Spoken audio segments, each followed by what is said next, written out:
What's up, fanboys and fangirls? Welcome to another Reviewpoint podcast coming to you from fanboysanonymous.com. Our target for this edition is going to be X-Men Apocalypse, the 9th film in the X-Men series, if you count Deadpool, which makes me feel old as shit. So bad. Before we get into talking about that, I need to introduce who's going to be talking tonight. If you don't know my voice by now, you haven't been checking out the channel as much. Go do that. But I'm your host, Tony Mango. Joining me on the panel tonight, I've got with me Sam Lassio. What's up, Sam? Hey, great to be back. So Sam and I and a couple other people went to see this opening night, which was 2 nights ago? Yep. Yeah, we're recording I saw this. it again last night, too. Oh, you saw it twice? Yeah. Yep. Now, we're going to have to go back on that and see if anything changed on that. But before we get into that, too, I also want to remind everybody that there are going to be spoilers. So if you have not seen the movie yet, we're seeing it twice like Sam, and you don't want to know what happens, you got to bookmark this, go watch the movie, and then come back later on. Or if you don't really care if it gets spoiled, then listen to it anyway. Everyone dies. Yeah, everybody dies and it's all a dream at the end. And then the dream dies. Yeah. Some of those things actually do happen in this movie. But, yeah, we're just going to talk about our hits and our misses. We're going to keep this a little bit lighter than we usually do. We're not going to break down every single little aspect of the movie, but it is going to be more in-depth than my Minuteman review because there's more that we can get into than what I can do in 60 seconds. But first impressions, what did you think about this, Sam? Because there were a lot of people online shitting on this movie, and from a wide variety of sources, too. Yeah, the sources that I tend to check out the most were saying, like, how disappointing the movie was, how the ending was terrible, how it didn't focus on anything the entire time. They didn't care for Apocalypse all that much.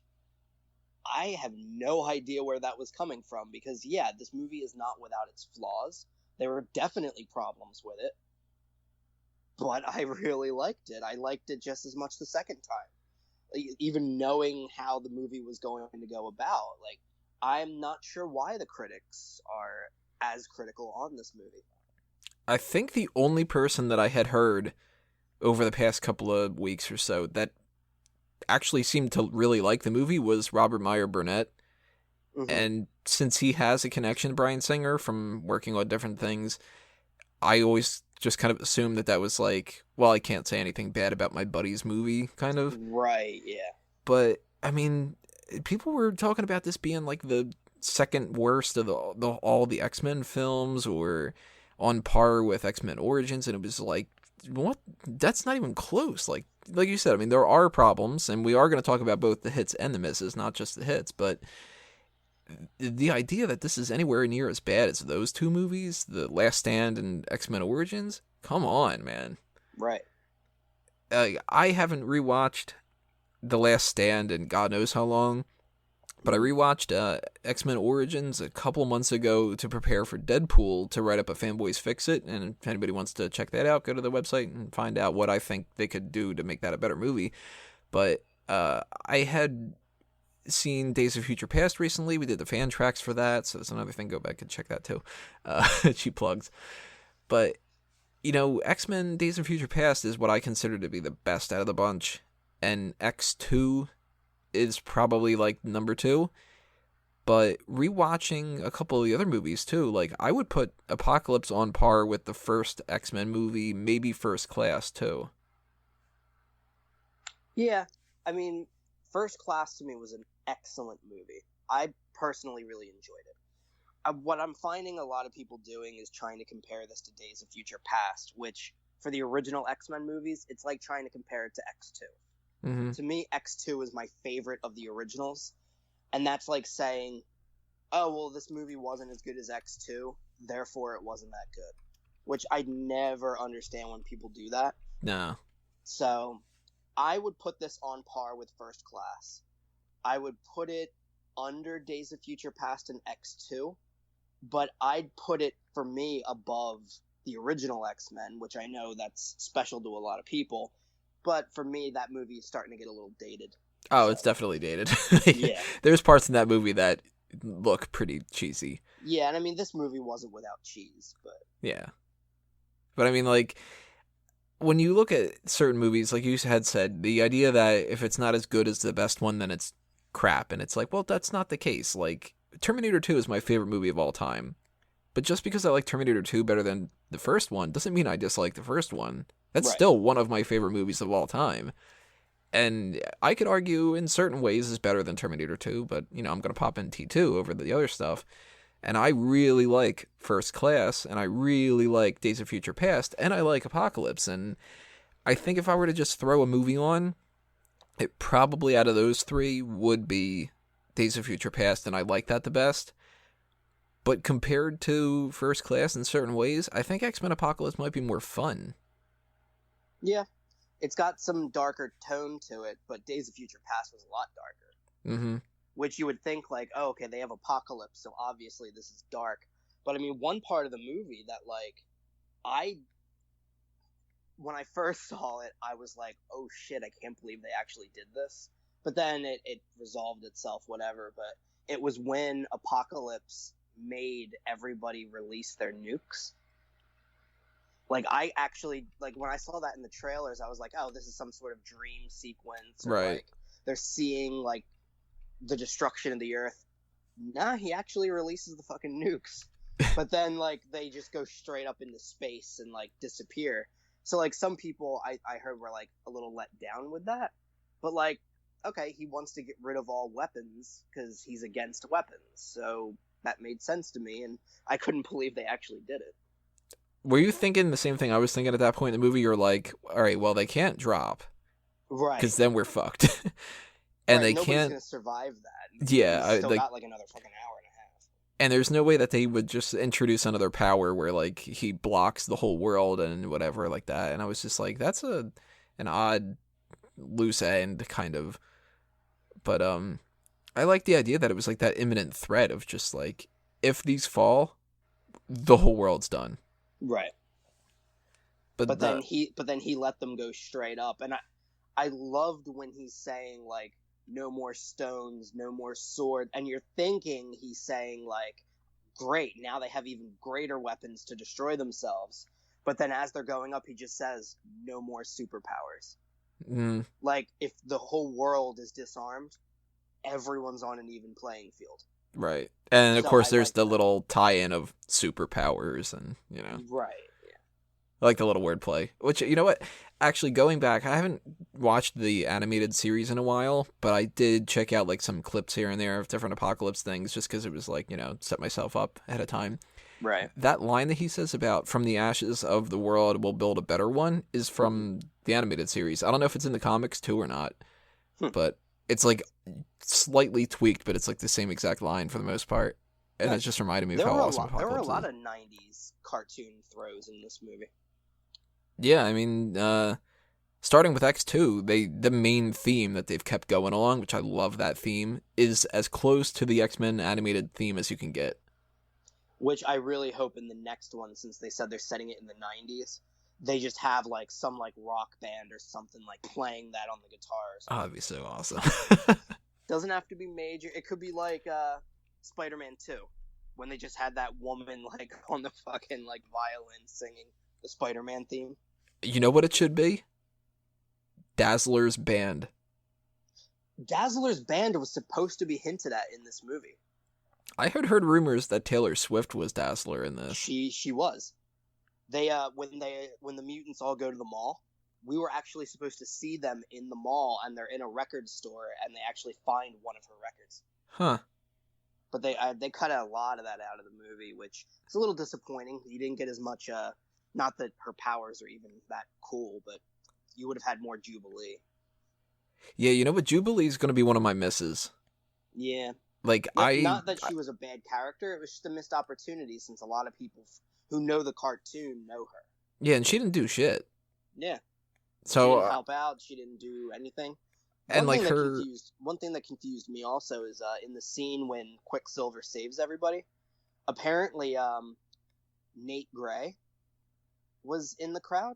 Really? The alternate version of Cable, which I don't know how that fucking works, but maybe they were just like Easter egging it and it wasn't actually him, but I don't know. Well, this timeline is so messed up. Like, Jubilee should not be the same age as Cyclops. Right. And we're like, Havoc is like 40 something years old and he's still Cyclops' brother. Yeah, that part I didn't understand. Like, for the most part, especially when they were flashing back to First Class clips, I could see the aging of Xavier and Magneto. Like, I couldn't really see it from Days of Future Past to now. I was like, this is supposed to be 10 years later, but they don't look all that different. But then when they do the clips from First Class, you can actually look at it and be like, all right, I believe that this has been like a decade or two. Mm-hmm. Like, they aged them up appropriately, except for Havoc. Havoc looked like he did from the first movie. He was probably like, what? I mean, he was in high school, so he was probably like, I'll give him 17. So Days of Future Past, he should have been 27. So this movie, he should be 37. And he has a 17-year-old brother, so he's Right. 20 years older than his younger brother. Like, yeah, it's like, shouldn't he be his dad? Right, like, or like, I would have accepted, like, his uncle or something. Yeah, like, but that's one of the issues that I have with this trilogy, the way you've got going on, is they like this idea of the decade gimmick a little bit too much. Right, because they're going into the 90s for the next movie, which 10-year jumps can be pretty extreme. Right. At the very least, you're going to say that it's a 7-year jump and it's 1990, because this is 1983, I think. Right. And 7 years is going to be like, well, then he needs, like, Cyclops and Jean and all them need to look 7 years older. If they don't, then that's going to look like it's 1985 or something, Right. And it's not... The problem is the actors that they used for the younger characters, they are young looking, but if you try to do a 10-year jump, I'm not going to believe that these actors and actresses are 27. Right. But you could get away with, like, 22, 23. Yeah, I can something see like that. You age them, you don't even have to age them up all that much. You can just dress them a little differently. And I'd believe it. But, like, if you do another 10-year jump, I'm not going to believe that Jean Grey is 27 in this other movie. No, Especially since if you do a 10-year jump, then if you're in 93, you're only 7 years removed from the original X-Men. Like, Alexandra Shipp, who plays Storm in this, trying to look up her age right now, she looks to me like she is 18. Yeah, she looks like she could be in, like, her very early 20s or late teens. She is apparently 24. She's just young looking. Ty Sheridan is 19, who was Cyclops. So, wow, she actually is older than him. That's weird. Yeah. But yeah, Jubilee, I think, shows off one of the big problems with this movie, which is just the ages are weird. Yeah, which, I mean, I understand if they wanted to just not have to obey the comics all that much and maybe tweak some of the minor character ages. But, like, they're basically having, like, Nightcrawler, Jean, Cyclops, like, all the exact same ages. Which,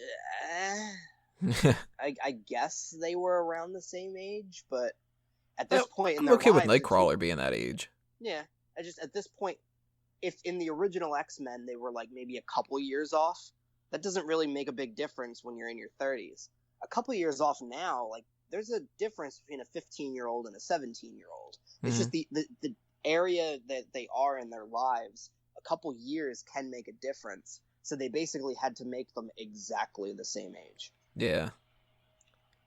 I mean, that's something that we're going to have to see where it comes into play a little bit later on, because we don't know where this series is going from now. Yeah. But, well, I mean, it looks like it's going right into the 90s cartoon. I mean, they're in the danger room at the end. They're fighting Sentinels. Oh, that's one of my biggest hits. Yeah, their outfits. For those of you, obviously, if you've seen it, because you're listening to this podcast, if you looked closely, I mean, Quicksilver's outfit wasn't really that close, but thank God it wasn't from the 90s cartoon. But, like, Nightcrawler's outfit was, like, that red V with, like, the black underneath. Mm-hmm. Cyclops had, like, a blue suit with the yellow on it, like the 90s cartoon. Storm's was, like, a silvery color thrown back to the white. Jean's was almost exact from the 90s cartoon. So, that was so awesome. Oh, yeah. And then even Mystique, hers had, like, the white down the front. Right. So kind of like the dress. So, I mean, they pretty much nailed it. And then they had Xavier finally wearing the blue suit. Yeah, even a little touch like that is something that's so good. Yeah. And it's like it took you 9 films to do it, but... Yeah. And then even Magneto. Like, they're leaving it, like, a lot of people are like, oh, well, Magneto's a good guy now, so now what? How's he going to be a villain again? Nah, that's not how I interpreted the ending. It's just they still have that brotherly connection. They don't hate each other. But Magneto is going to do what he does, and Xavier is going to do what he does. And if that forces them to butt heads, they're going to butt heads, but at the end, they still care about one another. Mm. It would have been weird if Magneto would have just joined the X-Men at the end. Yeah, that would have been too strange. I wouldn't have liked that. So the fact that he left, and he even said, like, what are you going to do when they come for your children? Like, he's still that Magneto we know from the original series. Like, he's still pessimistic. He doesn't trust humans. But he respects Xavier enough that he's not going to force him to do it his way, but Xavier's also not going to force him to do it his way. Which, I was always more on Magneto's side. What about you? I was always more on Xavier's side because they both wanted mutants to be protected, but Xavier always wanted it with cooperation, like humans and mutants living amongst each other. Magneto's always been more about mutants being above humans, that they're superior, they should be taking their rightful place above humans. They shouldn't be afraid of them. The humans should be the ones that are afraid. Oh, they totally should be. Our mutant overlords. I bow down to you. Which, I mean, the original inspiration for them was Martin Luther King and Malcolm X. So, right. I mean, they both wanted the same thing, but they went about it differently. So, like, I see both their sides, but I kind of always favored Xavier. Xavier's, in the end, he's the good guy, but I always kind of went like, Magneto's got a point. Oh, yeah. I mean, that's the thing. Like, the greatest villain is the one that you can see their point. Mm-hmm. Like, plus, when you bring in a villain like Apocalypse, where it's like, okay, as bad as a guy as Magneto can be, at the end of the day, he goes, yeah, Apocalypse, fuck that guy. Right. Even though he joins him initially, which one of the greatest lines in this movie is when Apocalypse sees Magneto attack him, and he says, you betray me, and he says, no, I betrayed them. Mm-hmm. That's a great line in this movie. I did like that, the idea that he kind of, like, saw the error of his ways at the end. And it wasn't, like, we've had the twist before where in X2, he goes along with them, but then he fucks them over. In X3, it's like, well, we needed self-preservation, and I'm the bad guy. In First Class, I'm going to go along with you, and then I'm going to fuck you over. In Days of Future Past, I'm going to go along with you, and then I'm going to fuck you over. This one was like, I'm going to go the opposite, and then join you. Right. Which, a lot of people did not like this movie for the ending fight, but I realized that a lot of people have Age of Apocalypse stuck in their head. Yeah. Which I haven't read the comic. I've looked into it, like what happens in the story. And the biggest thing I'm seeing from comic book fans who hate the end fight, there was supposed to be, if they stuck to the comics, a huge Apocalypse versus Magneto battle. Like blow for blow, like a huge brawl between the two. And that's like, I'm not missing that, you know? Right, I didn't know about it. Like, I only found out about that after I saw it the first time. So I get it if you're like, you're on the edge of your seat and you're waiting for Magneto to, like, fuck him up. But when I wasn't anticipating it, I didn't miss it. One of my hits, actually, out of this whole thing was, if you're going to kill off Apocalypse, the only way you can do it is Jean. Oh, yeah, when she taps into the Phoenix Force. Mm-hmm. That was great. And then, like, I know a lot of people, when I saw it the second time, I noticed this. There were, like, some younger people, not, like, too young, but maybe, like, freshmen in college kind of age. They were sitting next to me in the theater, and when Jean, like, releases it and you see, like, the shape of the bird for the Phoenix, one guy was like, what the hell is that? So, like, a lot of people, even though, like, for X-Men fans, we know, oh, well, that's Phoenix. And if you've seen the movies, you might remember in X3, they kind of dabbled with her being Dark Phoenix. A lot of fans might not remember that. Mm-hmm. So this was new to them. So I would not be surprised if the next movie could be Dark Phoenix. It could be. I mean, we could do something. They did tease Mr. Sinister at the end, which is another hit for me. Yeah, the Because end he's like credit scene, the Essex Corporation. one of the only people that they haven't done yet that it's like, you gotta do Sinister at some point. Oh, yeah. Because, I mean, of all the... Basically, the only mutants that I can think... I mean, obviously, more diehard X-Men fans than me will know more. But to me, the only X-Men villains I can think of that they haven't done are Scarlet Witch, which I don't think we're ever going to see her. Mr. Sinister, and Onslaught. Mm-hmm. Those And are like the some only ones other I can things think too, like they haven't put Wendigo in a movie yet. Yeah. Where I'm like thinking like huge yeah. villains. Like Scarlet Witch can fuck everybody up. Right. But like I was talking to my dad actually about the movies, and I don't know that we're ever going to see Scarlet Witch. I know in Days of Future Past you could kind of like see Quicksilver with like a little girl in like a princess dress. Mm-hmm. But I don't even know if that was Scarlet Witch, because I know they're supposed to be twins, which that part doesn't really bother me all that much if they're not twins. Like, I kind of get it. But from the way they're making it sound, Magneto hooked up with Quicksilver's mom and then left before he was born. Well, So if they're not twins, then I don't think that little girl is Magneto's kid. No, she isn't. Right, so that she's not a mutant then. Or if, for some reason, the mom hooked up with another mutant, but then that would mean that if she is Scarlet Witch, then she's not Magneto's. What I think is because Marvel can use them and Fox can use them, I think Fox is just going to go with Quicksilver, and I think Marvel is going to go with Scarlet Witch, and I think that's why they killed off Quicksilver. Well, in the road cut of Days of Future Past, there's a quick scene where that little girl is talking to her mom, and she says, "Go bug your sister." So that's kind of like their hand wave of Scarlet Witch does exist. She's just never shown. Okay, so the little girl has a sister. And yeah, and her sister is supposed to be Wanda, but okay. But they just never show her wondered... for some reason. Probably because they did have some kind of like you can take Scarlet Witch and we'll take Quicksilver kind of a thing. Right, that's what I'm thinking. Because why would they kill off Quicksilver in the Marvel movies? Right. And keep Scarlet Witch, and then why would Fox keep Quicksilver and never show Scarlet Witch? I'm pretty sure there was some like backdoor deal they had where it's a little too coincidental. Right, and I mean, one theory I had when I saw Days of Future Past, because I figured that couldn't have been Scarlet Witch because they're twins.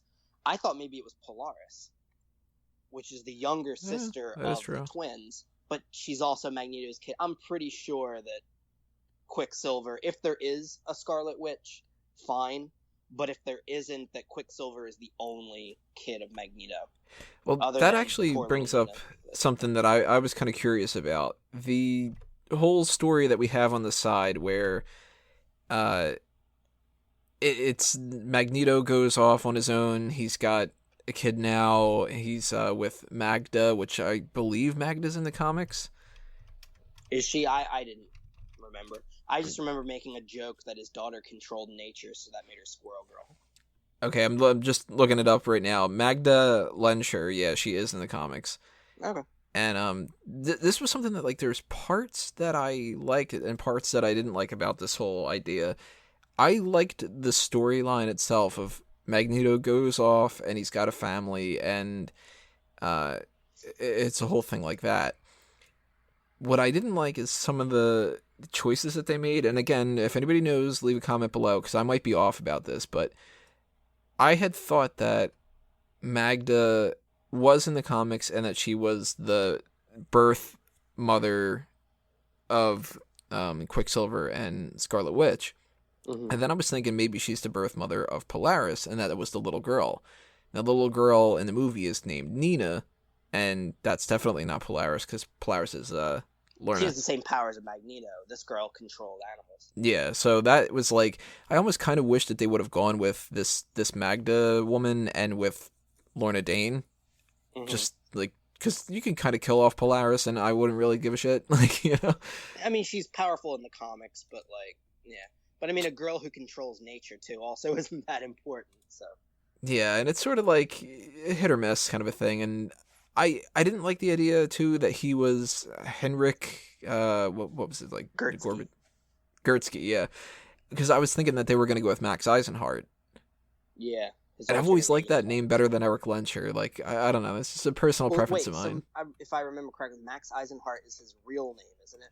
Eric Yeah, Lencher is not his real name. and I don't know if he's ever used the Heinrich name in the comics before. Trying to look that up real quick too. I'm not seeing anything though. The Henrik one. Yeah.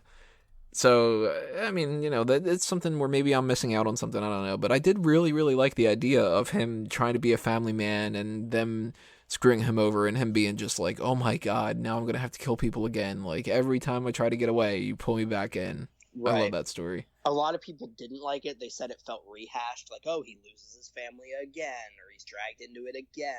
But, like, that's the point of Magneto. Yeah. It's like, he does not trust humans, and it's like, well, why doesn't he trust humans? And if you try to say he's in his 90s and it's all because of, like, the concentration camp, that might be a little like, okay, yeah, that was a horrifying thing, but, like, in 80 years, nothing ever happened to make him get over it. But if you consistently have him, like, throughout his life, like, humans fearing him leading to death, like, you understand why he's so torn apart. Yeah, because every single time he tries to just live a normal life, humans get in the way. Right.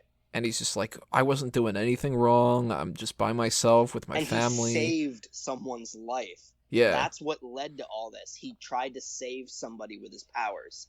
And they still fucked him over. Right. So I love that. That was one of my biggest hits. Yeah. Side note that I wanted to mention too, one of my other favorite hits about the whole movie. We were talking about this earlier about the idea of comparing the different movies to each other. I love that little quip at the end where they see Return of the Jedi. And the third one's always the worst. Yeah, the third one's always the worst. The second one's better because it was okay with doing a dark ending, and it was like, that was a nice little nod. Yeah. Going back to Quicksilver, though, I actually am going to say one of my biggest misses of the movie is the Quicksilver scene, and I'm going to go against the grain, I think, here. Yeah, I really liked it. What I didn't like about it is it felt forced. Like, they saw how good of a reaction the one got in Days of Future Past, and they're like, okay, well, we need to do that again. We need to give him a different song that goes along with it that's kind of quirky, which I love the song Sweet Dreams, but that didn't fit that as much as Time in a Bottle. So that was a little bit weird to me. And then it kind of seemed like normal sequel problems of, like, sequels, like with comedies, tend to run into this issue a lot where they do the same gag, but they just insert more jokes. Mm-hmm. So I didn't really like the idea of, like, well, now he's saving this dog and the dog's eating pizza. It's like, I wasn't laughing at that, I mean, I was, but I mean, I guess it's just some audiences are going to get a hit from that and some will get a miss from that. I will fully admit that most likely I'm being a sourpuss when it comes to it. Like, yeah, probably a little bit. Yeah. But that was something that bugged me. It was like, oh, now, man. what'll be interesting is if now that Quicksilver is a member of the X-Men, is there going to be a third moment in the next movie? Because now you could say, well, now it's like tradition. Now they gotta do it. Or you could say, they've done it twice. They're not going to do it. But then are people going to anticipate it and be disappointed that there isn't one? I would assume if they're keeping this cast and they're doing that, they'll do another one. Okay. It might not be as big of a deal, and people might be pissed off about it or whatever, but there are parts I liked about that. I mean, it was just one of those things where I kind of felt like it was a sequel problem, but nowhere near as big of a problem as some of the other things. And I didn't like, just a random miss here, I didn't like how they maybe killed off Blob. Yeah, I saw that. Like, was he dead? I thought Seemed like it. Because, I mean, Angel kind of put a scratch mark, like a little tally into the ground, like he was killing them. And, I mean, Angel did tell Nightcrawler, like, you have to fight or they'll kill us both. So I'm pretty sure it was a fight to the death. Yeah, so I don't like the idea if they just killed off Blob like that. And I didn't like Archangel either. Archangel was okay. If, I don't know, are we going to get into the misses? Because if we get into the misses, then I have a huge fucking complaint. Yeah, throw one out there, because Archangel is a miss for me, Psylocke is a miss for me. Fucking Psylocke. Oh my god. They show Apocalypse, like, Archangel's armor was amazing. Magneto's suit was so cool. Storm's outfit was great. And then a skimpy outfit for Psylocke. No armor like the rest of them. Okay, it was comic book accurate. Mm-hmm. Since when has the X-Men ever been comic book accurate? With the exception of the spin-off like Deadpool. When have the core X-Men films ever cared about the costumes looking right? They haven't. So why did you give Psylocke that skimpy little swimwear, basically, to be comic book accurate, when all the other ones get this badass armor that Apocalypse gives them? It made no sense. You couldn't even argue, oh, well, she needs it like that to fight. The rest of them were fighting pretty fucking well without bathing suits on. So, that just didn't make any sense. The character was pointless. Olivia Munn's acting wasn't the best. And I've heard that there were more scenes of her in the movie, and they basically had to cut around it. They basically had to cut her out of areas to try to make the movie better. See, with the costume, I think that what they should have done here, and this is something that it would have pleased both sets of the audience in a situation where maybe a 10-minute conversation would have led to this. If they would have had her maybe fight in that cage and she's wearing that skimpy outfit, you can kind of look at it as the WWE divas where they're wearing skimpy outfits because that's part of the attraction to it.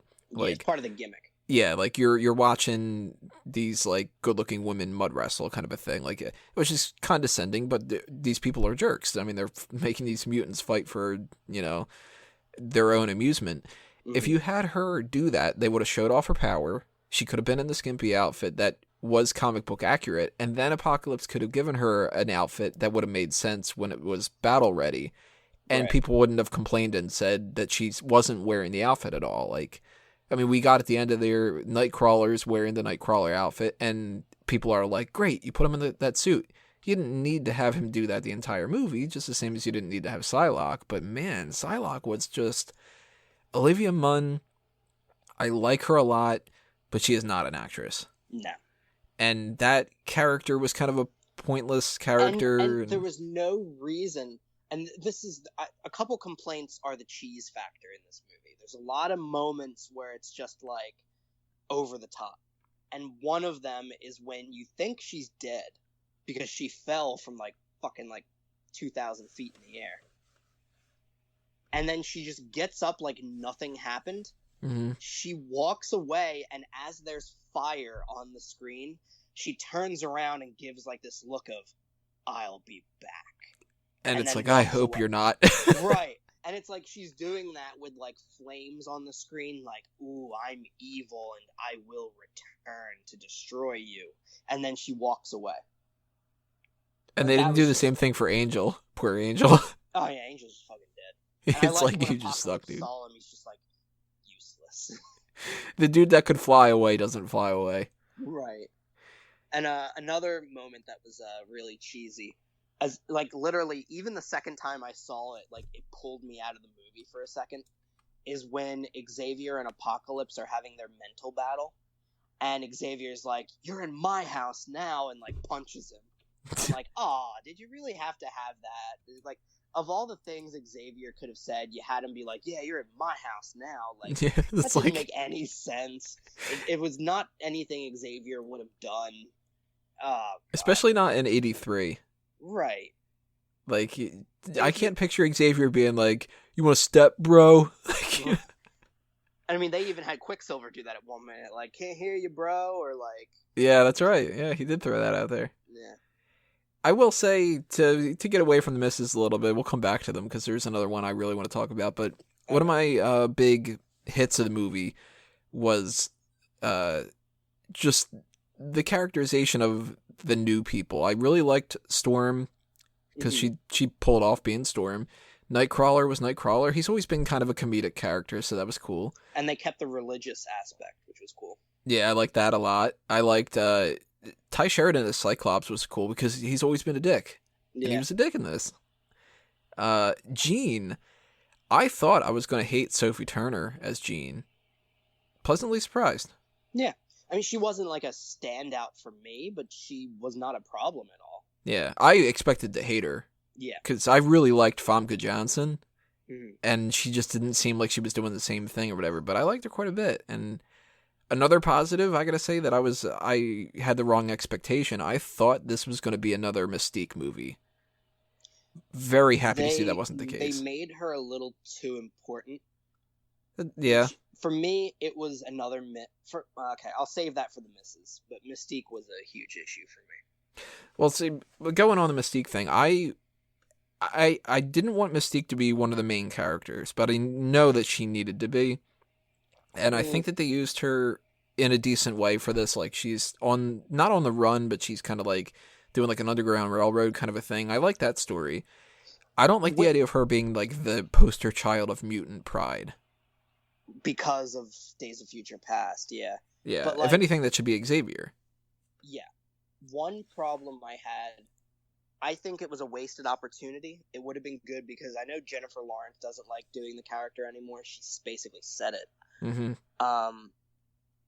I'm pretty sure the reason why Mystique wasn't blue in the movie wasn't because, oh, she's blending in more. She doesn't like being blue. Nah, I'm pretty sure just Jennifer Lawrence didn't want to have to do the makeup. That's definitely it. And she complained, so they wrote it into the movie. Mm-hmm. That's 100% has to be it.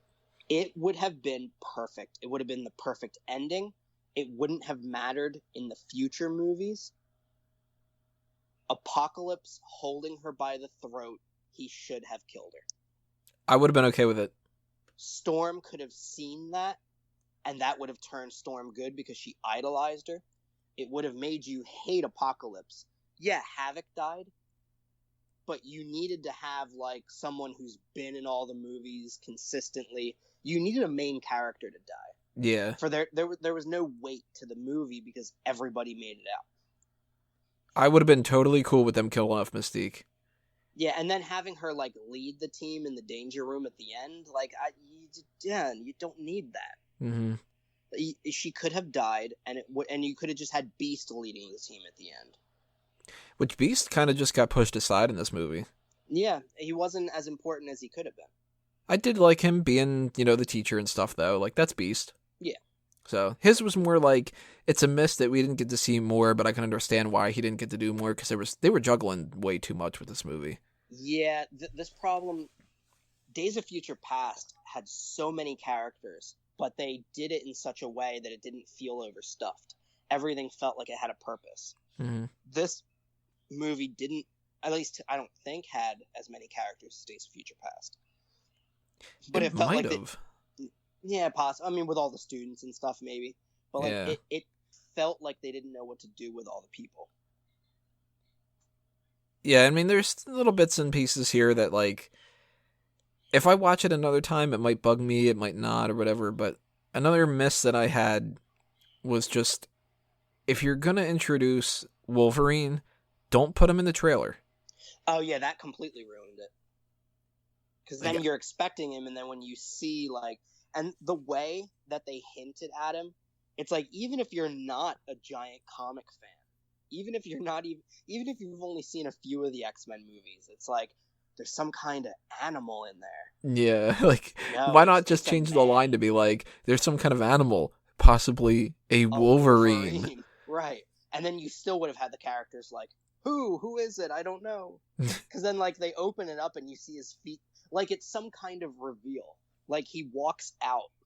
Like, I don't know. I mean, you could hear him. Like, I knew it was Wolverine as soon as you could hear him sniffing from the inside, which Wolverine does that, like, all the time. So, like, there was no surprise there. But, like, there's a disconnect now in the movie. Like, a lot of people haven't really thought about this. At the end of Days of Future Past, when Stryker gets Wolverine, his eyes turn yellow, revealing its Mystique. Right. And it's like they just left that up to... Yeah, what happened with that? Mm-hmm. So, like, did Stryker get him afterward? How did Mystique lose him? What? There's probably a deleted scene. That. Well, like, if they didn't do that, then you would have just been like, okay, they've been testing on him for 10 years. Yeah. Instead of, how did that happen? And one thing, I think it was a missed opportunity. a lot of people, if you just take this on face value, you see that Mystique is doing, like you said, the Underground Railroad thing. She's like saving mutants, stuff like that. One of the things that I think is interesting, obviously in the comics you know that Nightcrawler is her son. But one thing that's jumping out to me here is you had Azazel in First Class. Mm-hmm. Audiences are already familiar with a demon-looking character with a tail that teleports. So obviously from First Class to now, you know that this has to be Azazel's son. Yeah. He's not red, he's blue, which hints at Mystique being his mother. I almost wonder if this scene could be interpreted that, yeah, obviously she's had a past with that mutant guy who, like, gets passports for everybody. Caliban? Caliban, yeah. But I almost wonder if Mystique knew her son was in trouble and went to go save him specifically. That it wasn't just she happened to be there, but that they kidnapped him from the Munich circus, and that she could have followed them to this place. That could have worked, yeah. Like, it's not hinted at, but I mean, connecting the fact that you know Azazel from First Class, you know his power set, you know Mystique went with him and Magneto. You know that she was broken up about the mutant autopsies from Days of Future Past, and Azazel was one of them. It's totally possible they hooked up before he died, she gave birth, and the timeline matches. Like, we don't know when Azazel died.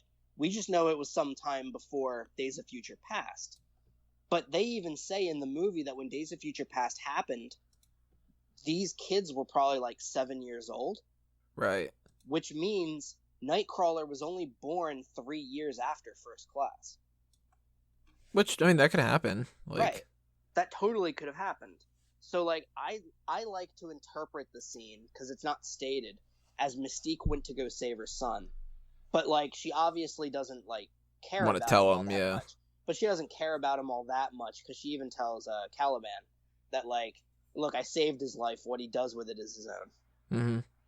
Which Mystique was cold like that in the comics, too. Yeah, I mean, she had like her issues with Rogue and, you know. Yeah. So I like that idea. I didn't like how they left open the Quicksilver Magneto thing, though. Yeah, he chickened out at the end, which I get it. They want to, like, make it a bigger deal maybe in the next movie, but there was no reason for him not to do it other than he got cold feet. Yeah. And he's got quick feet, not cold feet.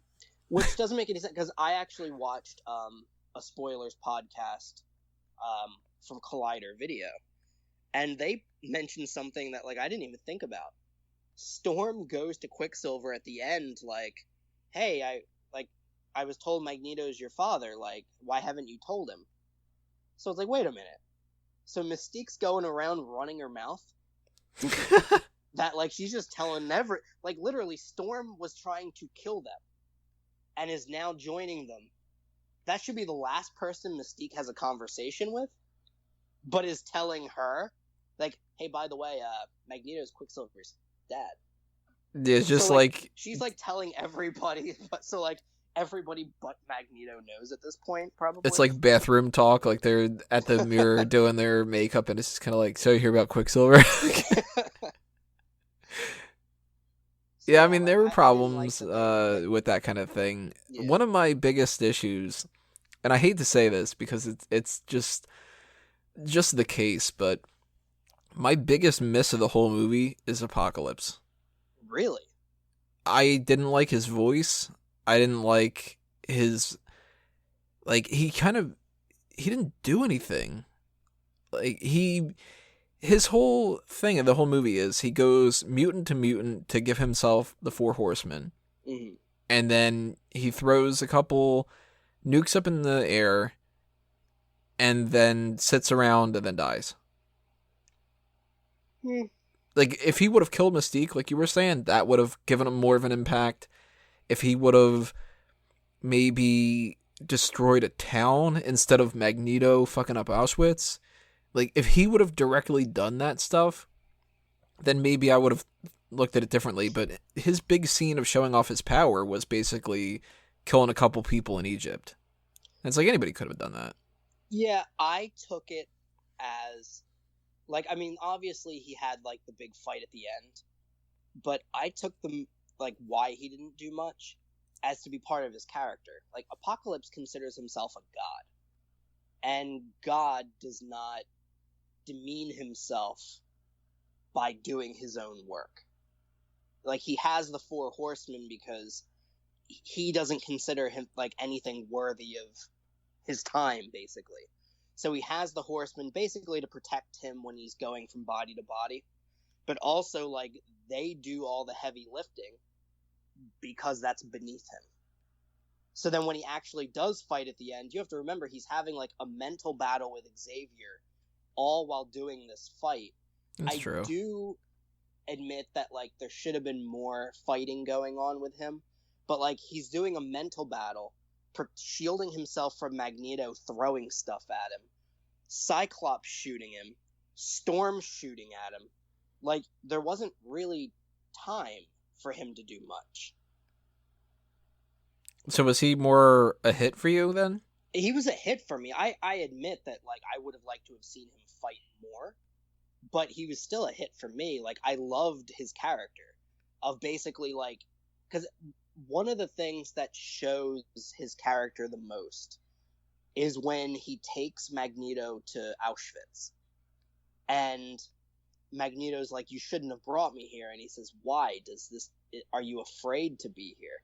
And the biggest line for me for who Apocalypse is when he's telling Magneto, like, I was there to spin the wheel of civilization, and when, like, the forests grew too much, I was there to set the blaze. And he says, where were you when my parents were taken from me? And he says, I was asleep, I was betrayed. I was not there for you, but I'm here for you now. That might seem like a minor line, but that tells me everything I need to know about Apocalypse. He literally feels that he's here for them, that he is going to wipe the world clean for his people, to start new as rulers. And like I said, a god does not bring himself down to the level of man in combat. He's above them.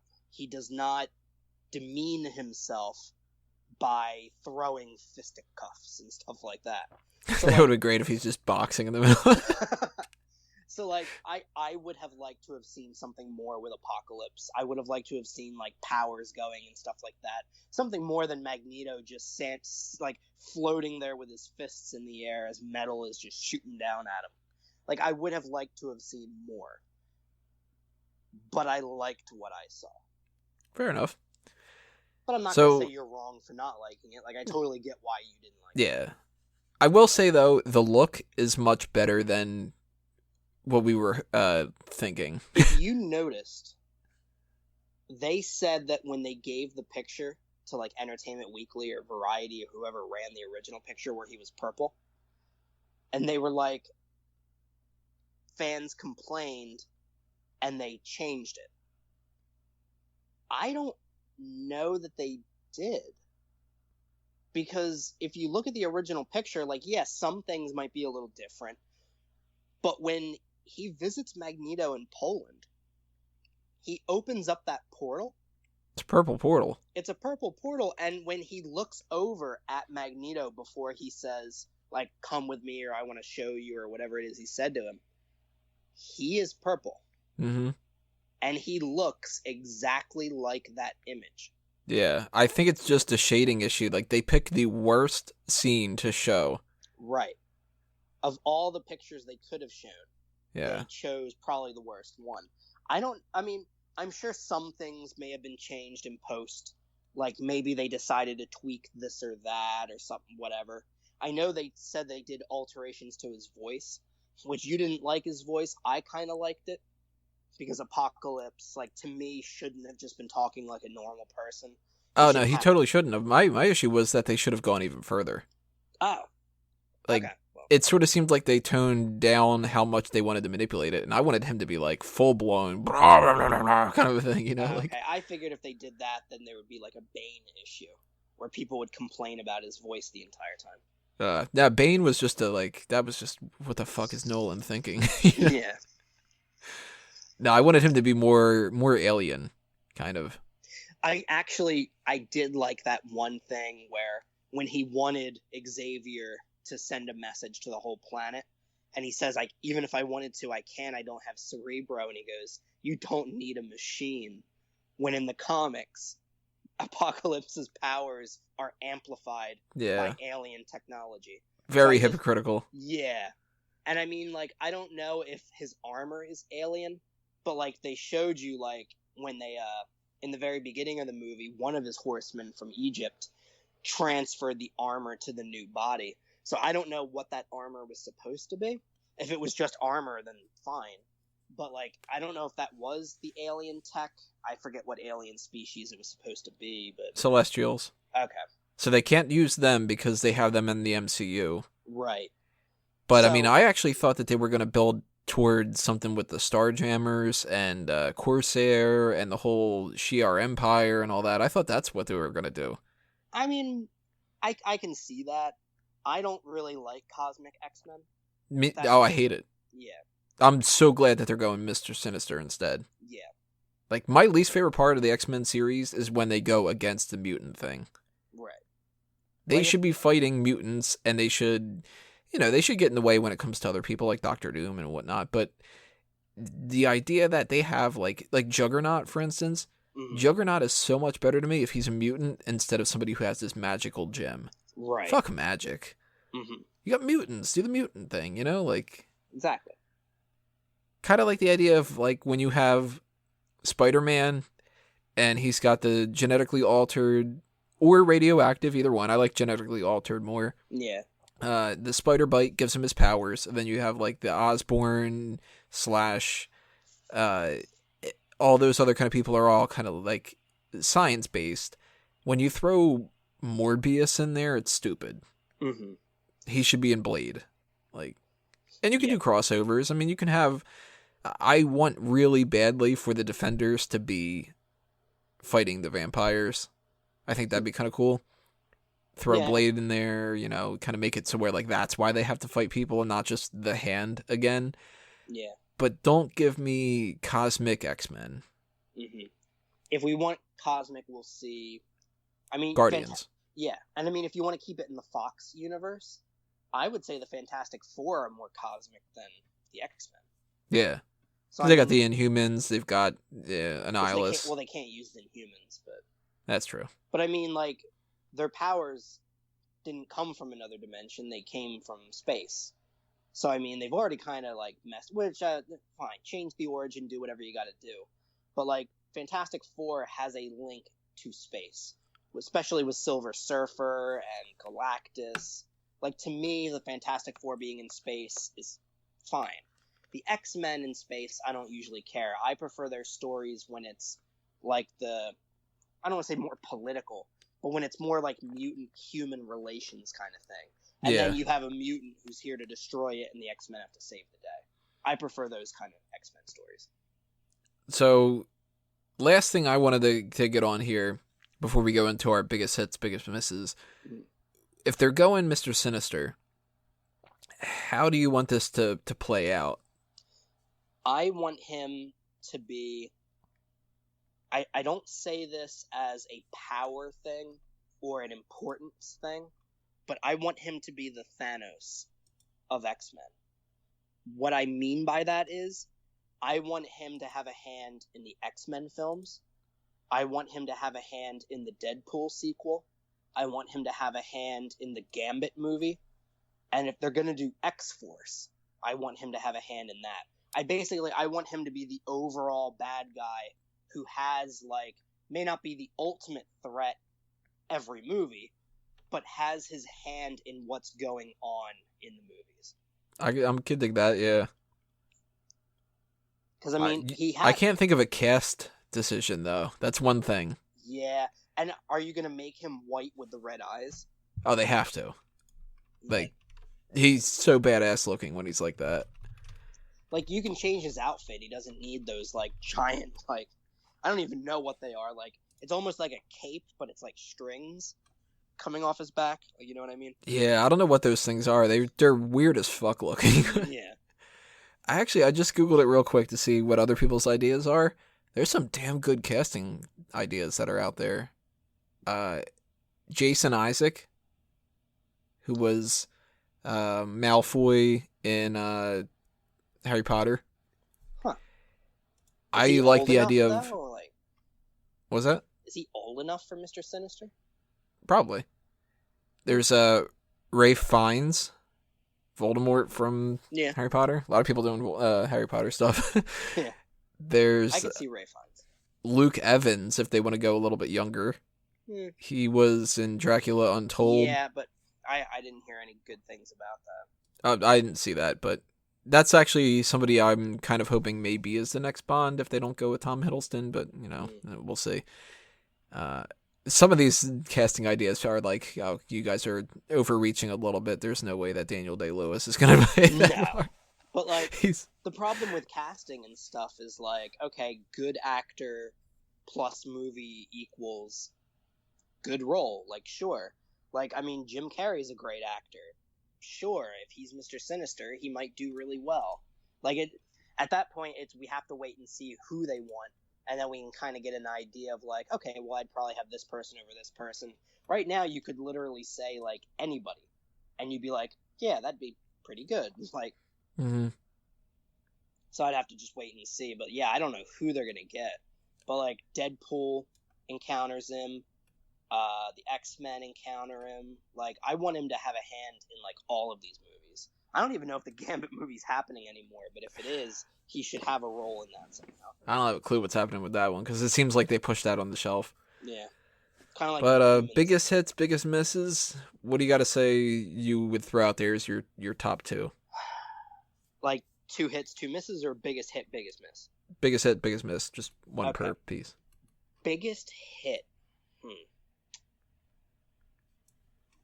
I'd have to say it's the continued Xavier Magneto relationship. McAvoy and Fassbender have just been making these movies for me. Like, they playing their characters, they're just, every time they're on screen, like, they draw you right into it. I really hope that, I know their contracts are up, so they would have to renegotiate a contract for future movies. I really hope they do. Because if they're not in the next X-Men movie, if they have to recast Magneto and Xavier, I will honestly be less enthusiastic about it. I could see that, yeah. The biggest miss to me? Oh, God. I mean, I didn't like Psylocke, but that's not the biggest. I'd probably have to say the biggest miss for me is not killing Mystique. I really think that was her moment. Was the sacrifice of attacking Apocalypse and him killing her would have been a beautiful wrap up for her character. It would have set everybody against Apocalypse. I think it was a wasted opportunity. I think my biggest hit might be Psylocke. Wait, what? Or did I say hit? I meant miss. Yeah. That just didn't work for me in a lot of different ways. And I like Psylocke's character, but I'm not one of those, like, super duper, oh my god, Psylocke's the best type of people either. Remember that really cheesy CGI when she's running on the roof? Oh god, that was terrible. Archangel flies in and grabs her. It's like, that was garbage. It was almost like a video game. Like, like, there are video games that have graphics that are really realistic, but that's all it looked. It's like, wow, that almost looks real with her running on the roof. You reminding me of that scene. That did stand out to me as one of the things that made me go, what the fuck? I'm going to change it. My biggest miss is that. That was terrible. That CGI was garbage in that scene. And it's got Psylocke, and we got problems with Psylocke. And I didn't like Archangel either, so that's all three combined in one shot. And if I do have to throw in a hit other than, like, the actors and stuff, that very last, like, them about to fight in the danger room. That was That's my perfect. biggest hit. Yeah. Just the idea that they finally put the danger room in there, and it's like the real danger room, not that weird shit that we saw in Last Stand. Yeah. That was kind of ridiculous. Of like, we're gonna throw Wolverine, do the cannonball. Or is it cannonball special? No, I think it was. drawing a blank when it comes to that. But Storm like, threw him or something, didn't she? Colossus, Colossus threw him, yeah. and he like killed off the Sentinel head, and it was huge and all that. And it was just like, that was kind of a lame attempt at the danger room. This was like, let's go full danger room. We got the full costumes. Like, You've got the different levels of the danger room with Beast controlling the level. You've got yeah, the same Sentinels from Days of Future Past as now like dummy robots for them to fight. so Everybody good. was in comic book accurate, updated uniforms. And then everybody got a moment. Like, you see Quicksilver put his glasses on. Nightcrawler kind of bares his teeth at them. You see Jean, her eyes just kind of dotting back and forth, like figuring out what to do. Cyclops has, like, goggles there, and it glows red. Storm, like, with the lightning. Like, everybody had a moment before it started, too. That was just pure X-Men right then. Okay, this would have been cheesy, I admit. But it would have been all the sweeter if, because the last shot of the movie is the door closing with Xavier, and you just see his face as the door shuts. That was great, but if they had done that, and then you see like the X-Men there and the Sentinels walking towards them, and Mystique just goes, "Begin," and it cuts. If she, I would have hoped that somebody had done something like that, like begin, like, all right, go. And then it cuts. That would have been really cool. I admit it, probably cheesy, and probably better they didn't do it. I just personally would have thought that.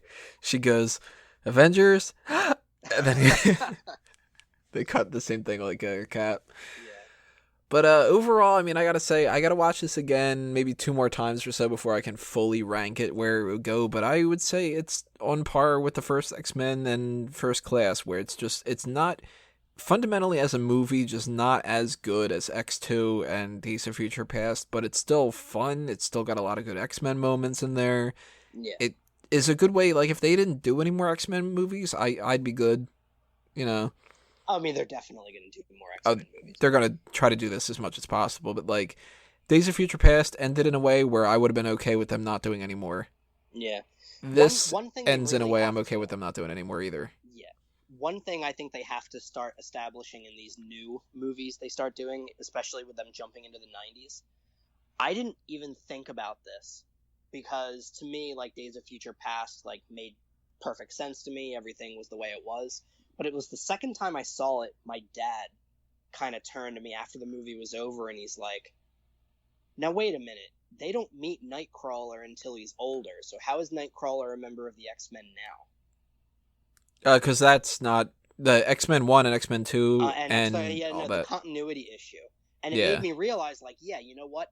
Us, being huge comic book fans, we love the movies and stuff, we're really immersed in it. We forget that there are just casual moviegoers who maybe didn't really make the connection with Days of Future Past, that they've essentially soft rebooted it. Right. So they might need to, like, distance themselves even more from the old ones. Because they didn't, and I understand a 10-year jump, like, I don't just talk about things offhand that I did 10 years ago, obviously. But, like, they never mentioned the time travel thing once in this movie. They never mentioned, like... Yeah. It was never brought up, which I get it. Like, you and I don't just have a conversation we had 10 years ago like we had it yesterday. Like, remember that one thing we said 10 years ago? Yeah. But, like, so I get it. But, like, First Class to them was 20 years ago. And yet Xavier still has feelings for Moira and stuff like that. So, like, really, you never mention, like, hey, remember that time our future selves fucking helped us? Like, you think, like, okay, well, if the future selves... And this is one thing, like, I even thought afterward. In Days of Future Past, Wolverine wakes up in the future and talks to, like, future Xavier again with everything changed. The school is there. The X-Men are there. So I guess Apocalypse didn't win. Yeah. So, like, now we know the future is going to be good, so we know Xavier's not going to die. We know Cyclops and Jean aren't going to die. We know Storm doesn't die. Or Beast. Yeah, we know Beast doesn't die. We know Colossus is there with Kitty. We see Rogue and Iceman, like... So that means that they could kill off Mystique. They can kill off Jubilee. They can kill off Magneto. Magneto, yeah. But, like... They can damn sure kill off Psylocke. But, like, now all of those characters, continuity-wise, you can't kill them. Yeah. Because they're... And that's the problem, is that future is no longer the Days of Future Past, like, original X-Men future. That is now the future of this timeline. So, great. I guess I knew how Apocalypse was ending before I saw the movie, but... Yeah, that's true. Which I guess now we know that Mr. Sinister doesn't kill everybody. So. Right. So, like, even though I understand they needed to show the future was saved, they should have left it ambiguous. Because now it's like, well, all those characters were there, so... So bottom line, there, so. You're giving this a hit, right? I'm giving this an overall hit, yeah. I am as well. I think that the criticism of this movie, the people that, talk about it being as bad as Origins and Last Stand... Oh, those people are high. Give me a break. The people that say that it's as good as the other ones, I wouldn't say that either. So it's sort of like, this was a good entry. Not... Like, the best way I think I can sum it up is, this is a movie that I liked, but I didn't absolutely love. Yeah. And I think depending on a couple more viewings, I might go up, I might go down a little bit. This to me is my fourth favorite. I don't know which one I love more, but just at the moment, I guess, because I'm more immersed in the new cast, I'd put Days of Future Past first, X2 second, First Class third, this movie fourth. Makes sense. And worse is X-Men Origins. Oh, yeah, absolutely. But that's it then for this review point. Everybody, make sure you leave your comments below and tell us what you thought of X-Men Apocalypse. If you agree, disagree, what were your hits and misses of different things, and all that other kind of jazz. Make sure you subscribe if you haven't already. Hit that thumbs up button as well, and keep following us on Facebook and Twitter, and obviously fanboysanonymous.com for more information, because we might have some more X-Men posts coming up as well. Not really quite 100% sure, so I don't want to plug things specifically, but if it ends up popping up, then it pops up, and if not, then we'll just kind of see you guys when it comes up to the next movie, which I don't know exactly what that's going to be either, because the next movie that really is on the same kind of schedule as this is Teenage Mutant Ninja Turtles, and I mean, I'll see it, but maybe not opening night. Yeah, that's going to be a struggle a little bit. So who knows? But, subscribe to the channel. You always get updates if, that ends up happening. But, yep. Anything you want to throw out there to promote, Sam? Not really. I'm pretty good. All right. Well, thank you all for listening, everybody. This is episode 31 of The Review Point. I'm Tony Mango, and I'm a fanboy. See you next time, everybody. Geeks out.